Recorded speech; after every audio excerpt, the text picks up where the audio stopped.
based on what we have seen tonight, you are.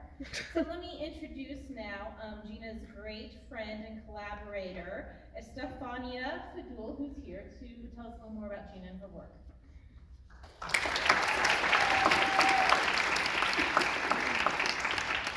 Oh, it's so special to be here tonight to honor and celebrate Gina.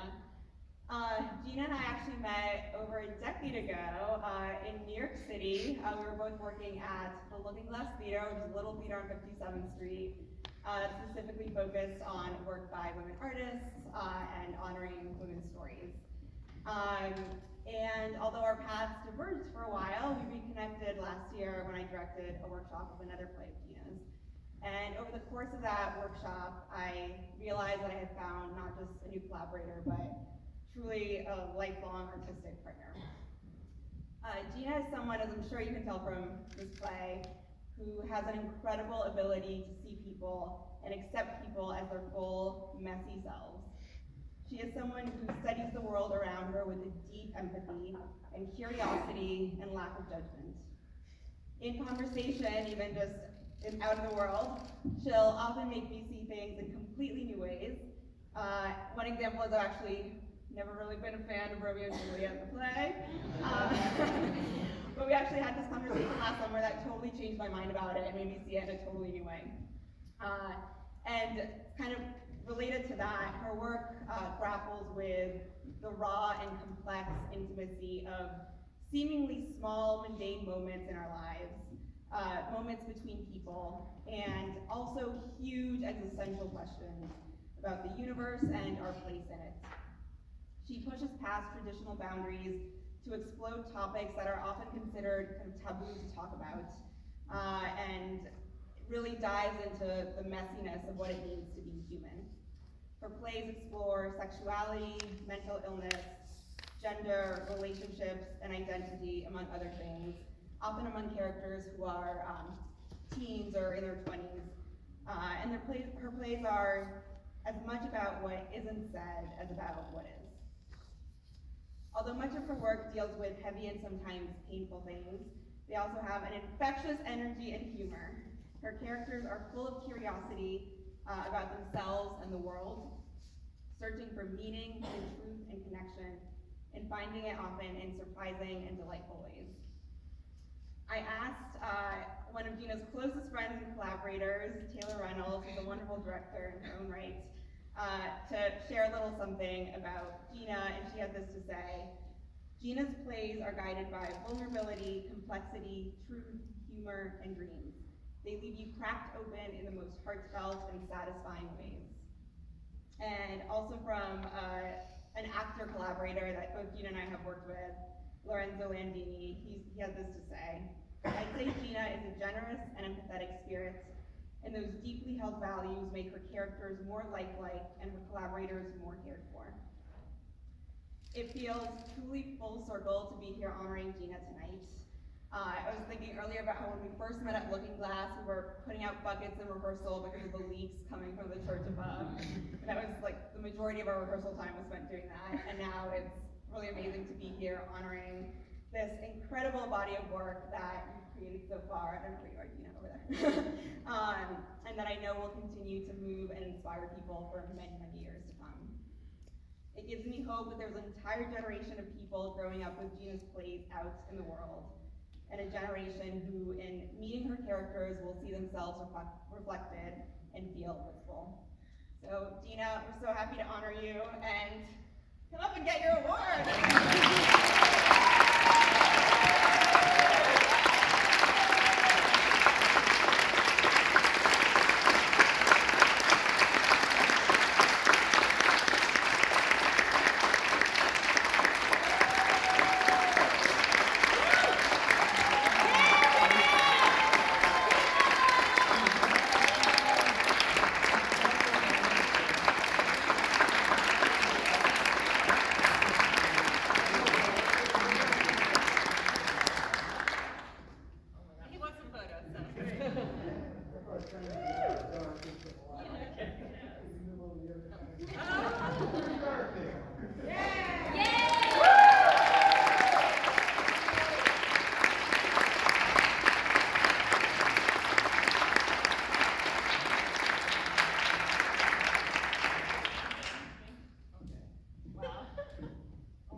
soft-spoken soul. Can people hear me? Oh, that sounds better. Okay, all right, okay. Thank you so much, wow. This is overwhelming in the best of ways. Okay, before we go any further, I just want to thank the incredible actors that I got to work with, Day, Janet, and Renisha. Can we all thank them again?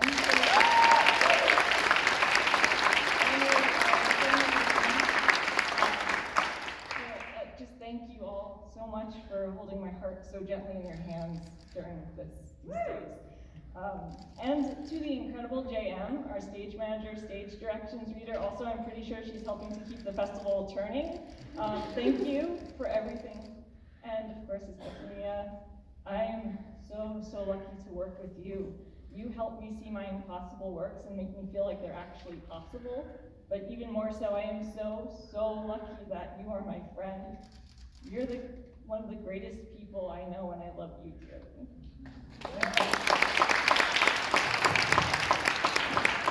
I'm also short. Okay, I'm gonna hold it. Okay, so, new voices. I've got a few things to say.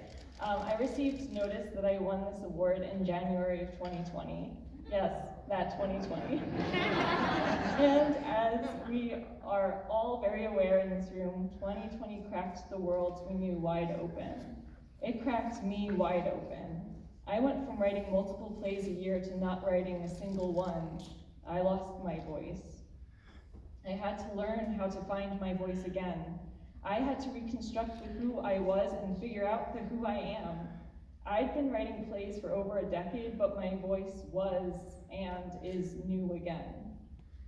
First, I want to thank some people who've helped me through the old voice, and then some special thanks for those who helped me bring the new. I want to thank my parents, because they both instilled me with dreams that they believed would come true, because they've always believed in me, which is a rare gift, especially as a kid from Brooklyn. Somebody make sure to tell them I thank them. I want to thank some folks who helped me hone my voice, particularly Susan Burnfield from New George's, Graham and RJ from EST, Michael from Page 73, and Haley and Jeremy from the Playwright Center. And I'd like to thank my agent, Skylar Gray, because he's always believed in me and saw my voice when literally nobody else would. I do need to thank my best friend in the whole world, Taylor Reynolds. So somebody tell her I said thanks. For helping me, I can't believe that for helping me find my voice as an artist, and also for her endless friendship. And I need to thank the one person who saw me when I thought I was voiceless and said, actually, I can hear you, and you can do anything, so you should. Freddie Padilla, may everybody know a love like yours. Our world would be better. Okay.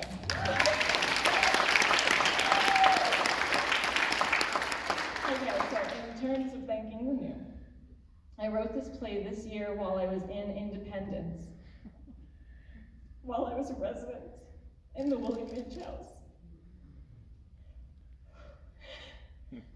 Independence helped me find my voice again, not only because there's magic in this town, but because of the people. So I need to thank those folks. I need to thank Hannah Joyce for giving me that opportunity to be in residence, but also for her huge beating heart. Her love for this town flows through her and into every piece of this festival. Thank you. Thank you to all those who helped organize and create this wonderful festival. I'm sure I'll miss some folks, but Amanda, Shannon, Ashley, Paul, and Dee. An incredibly special thank you to Paul, whose acting class so generously gave a first draft of this play its first voice, and Dee, who, while I was in residence, drove me everywhere and made sure I was never going too far off the deep end. I also just want to thank people I met just now, for this festival. Sue and Wayne drove me and Freddie from the airport and gave us one of the best car rides of our lives. Val is wonderful, Nancy from the library, Brandon. I just have met so many incredible people, and I just want to give you all a thank you. And just a huge special thank you to two people in Independence in particular. Kim, who fed me so much when I was in residence, I barely had to go shopping for groceries. And especially to Leah, whose warmth and love for the Inge house knows no bounds. So thank you all so much.